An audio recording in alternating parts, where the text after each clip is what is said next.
تیرے ہوتے جنم لیا ہوتا، تیرے ہوتے جنم لیا ہوتا، کوئی مجھ سا نہ دوسرا ہوتا، سانس لیتا تو اور میں جی اٹھتا، کاش مکہ کی میں فضا ہوتا، ہجرتوں میں پڑا ہوتا اور تو کچھ دیر کو رکا ہوتا، تیرے حجرے کے آس پاس کہیں میں کوئی کچا راستہ ہوتا، بیچ طائف پہ وقت سنگ زنی تیرے لب پہ سجی دعا ہوتا، تیرے ہوتے جنم لیا ہوتا، کوئی مجھ سا نہ دوسرا ہوتا۔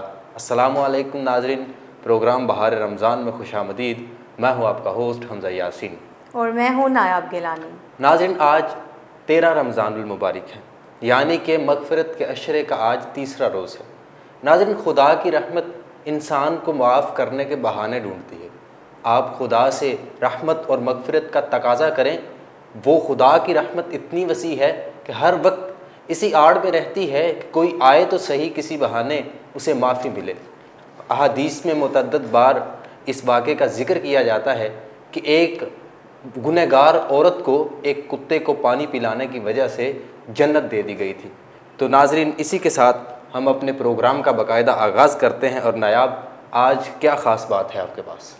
جیسا کہ ابھی آپ نے بتایا کہ اللہ تعالیٰ کی رحمت تو بہانے ڈھونڈتی ہے ہمیں معاف کرنے کے، تو اسی توسط سے ایک حدیث میں سنانا چاہوں گی کہ حضور اللہ کا فرمان ہے کہ جس نے رمضان کے روزے ثواب کی نیت سے رکھے، اس کے تمام پچھلے گناہ معاف کر دیے جائیں گے۔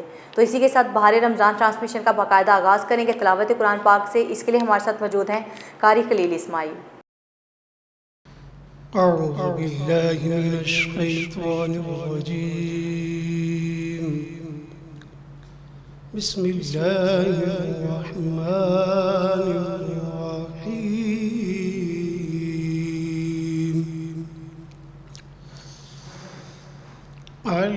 الحمد للہ رب العالمین،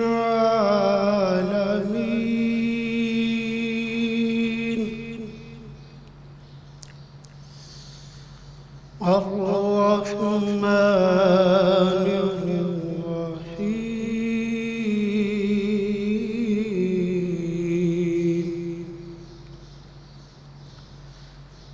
مالک یوم الدین،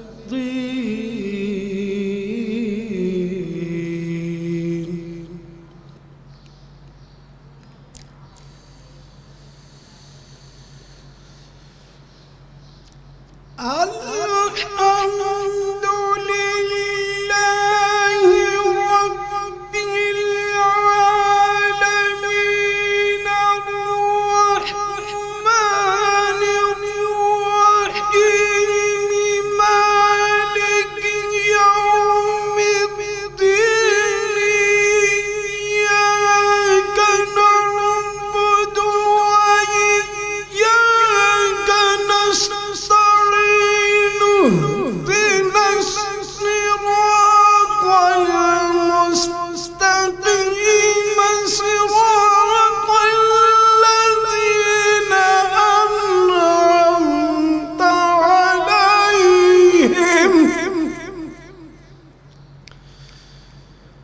أنعمت علیہم غیر المغضوب علیہم ولا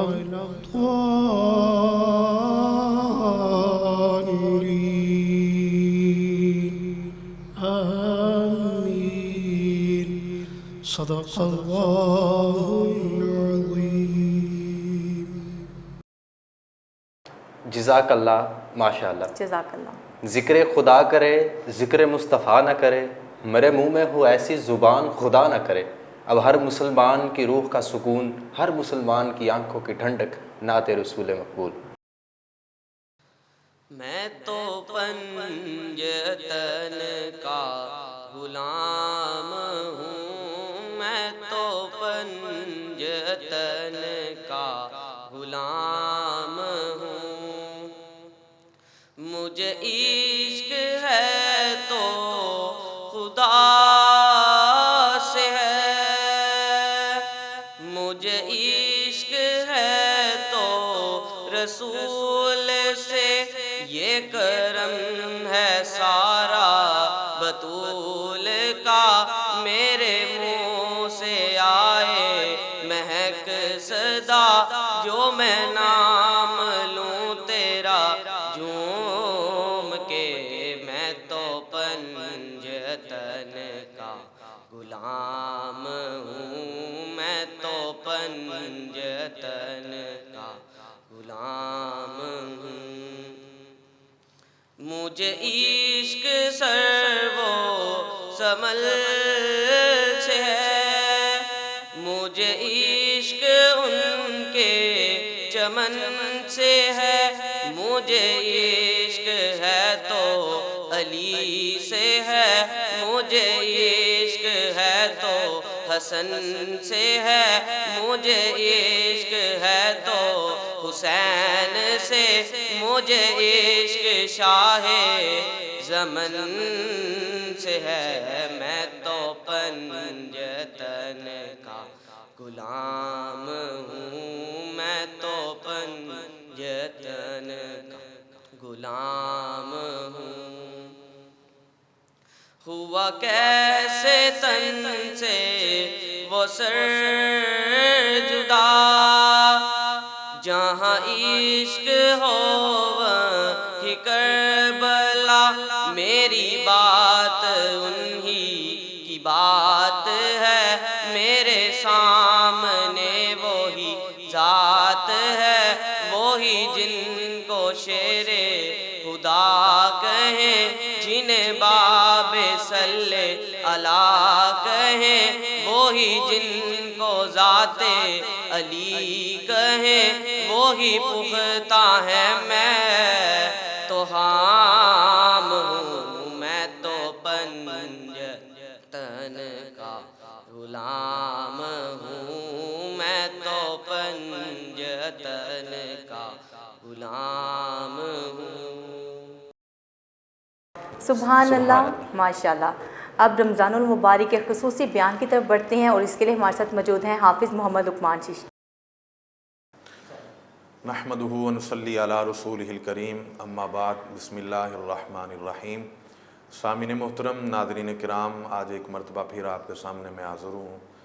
ماہ رمضان المبارک کی بڑی کیف آور لمحات ہیں، بڑے اچھا اللہ رب العالمین نے ہمیں یہ ماہ مبارک عطا فرمایا ہے۔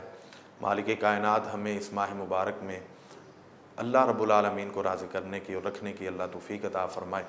سامعین محترم، جہاں ماہ رمضان المبارک کے فضائل کا سلسلہ ہے، وہاں ماہ رمضان المبارک کے مسائل بھی ہیں، جو مسلمان ہیں، ماہ رمضان کے روزہ رکھنے والے ہیں، ہمارے لیے بے حد وہ ضروری ہیں۔ مثال کے طور پر جو ماہ رمضان المبارک میں روزے رکھنے والا بندہ مسلمان ہے، اس کے لیے جب ذہن میں یہ سوال آتا ہے کہ جب میں نیت کروں گا تو یہ میں ماہ رمضان کے روزے کی نیت میں عربی میں کروں، اپنی مادری زبان کے اندر کروں، یا کس وہ زبان کے اندر میں کروں، تو یاد رکھیں کہ عربی زبان کے اندر کر لینا تو اس کی بڑی فضیلت ہے۔ اگر آپ اپنی مادری زبان کے اندر بھی نیت کرتے ہیں تو اقرار باللسان و تصدیق بالقلب، زبان سے اقرار اور دل سے تصدیق کا نام وہ یہ نیت ہوتا ہے۔ تو نیت اگر آپ زبان سے اقرار نہیں بھی کرتے تو آپ کی نیت دل کے ارادے کا نام نیت ہے، جب آپ دل سے ارادہ کر لیں گے تو آپ کی نیت وہ ہو جائے گی۔ دوسرا مسئلہ جو آپ کے سامنے میں رکھنا چاہتا ہوں وہ یہ ہے کہ ظاہر رات اللہ رب العالمین نے ہمارے آرام کرنے کے لیے بنائی ہے، تو ماہ رمضان المبارک میں جب رات کو بندہ مسلمان سو جاتا ہے، صبح کوئی نپاکی کا سلسلہ ہو جاتا ہے، تو کئی احباب ذہن کے اندر یہ سوال رکھتے ہیں کہ پتہ نہیں میرا روزہ ہو جائے گا یا نہیں ہوگا۔ تو یاد رکھیں اگر رات کو سوتے وقت یہ معاملہ ہو جائے ناپاکی کا، تو صبح اٹھیں، آپ اس وقت کے اندر اٹھیں ہیں کہ اب وقت بھی بڑا مختصر ہے، سحری کا وقت بھی ختم ہونے جا رہا ہے، تو آپ کے لیے ضروری یہ ہے کہ آپ غسل نہ کریں، غسل نہ کریں بلکہ آپ وضو کر لیں. جب آپ وضو کریں گے، وضو کرنے کے بعد آپ سحری کا کھانا کھا لیں. سحری کرنے کے بعد جو ہے نماز فجر ادا کرنے سے پہلے آپ غسل کر کے نماز فجر ادا کریں. روزے کے اندر کوئی اس طرح کا معاملہ نہیں ہوگا کہ روزہ آپ کا خراب ہو. اسی طرح دن کے اندر آپ سوئے ہیں، روزہ آپ نے رکھا ہوا ہے، تو اس معاملے کے اندر روزہ رکھے ہوئے آپ کو ناپاکی کا سلسلہ ہو گیا ہے، تو آپ کے لیے ضروری یہ نہیں کہ آپ جو ہے وہ ذہن کے اندر یہ بات رکھ لیں کہ میرا روزہ جو ہے وہ ٹوٹ گیا یا روزہ خراب ہو گیا. روزے کا اس سلسلے سے کوئی تعلق نہیں ہے. جب آپ جو ہے وہ دن کے اجالے کے اندر آپ نے آرام کیا ہے تو آپ کا جسم ناپاک ہوا ہے، تو اس ناپاکی کے حالت کے اندر آپ جو ہے وہ غسل کریں، آپ کا روزہ جو ہے وہ ٹوٹے گا نہیں. تو آج جو ہے میں نے یہ بہتر سمجھا کہ آپ کے سامنے مسائل کا ذکر بھی کیا جائے. اللہ رب العالمین اس ماہ مبارک کی ہمیں برکتیں عطا فرمائے، رحمتیں عطا فرمائے. وما علینا الا البلاغ المبین. اب ہم اپنے پروگرام کے اختتام کی طرف بڑھ رہے ہیں، تو حمزہ آج آپ ہمارے لیے کیا اچھی بات لے کر آئے ہیں؟ آج کی اچھی بات ایک حدیث مصطفیٰ صلی اللہ علیہ وآلہ وسلم ہے کہ خندہ پیشانی سے لوگوں کو سلام کرنا بھی صدقہ جاریہ ہے. اسلام ہمیں زندگی جینے کے بہت بہترین اسلوب سکھاتا ہے. یعنی کہ سلام کرنا کیا ہے؟ سلام کرنے سے محبت بڑھتی ہے، آپس میں ہم آہنگی بڑھتی ہے.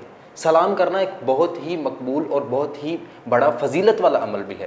ایک دفعہ ایک صحابی رسول اللہ صلی اللہ علیہ وآلہ وسلم کی خدمت میں پیش ہوئے اور السلام علیکم کہا، اور پھر ایک اور صحابی آئے اور السلام علیکم ورحمۃ اللہ کہا.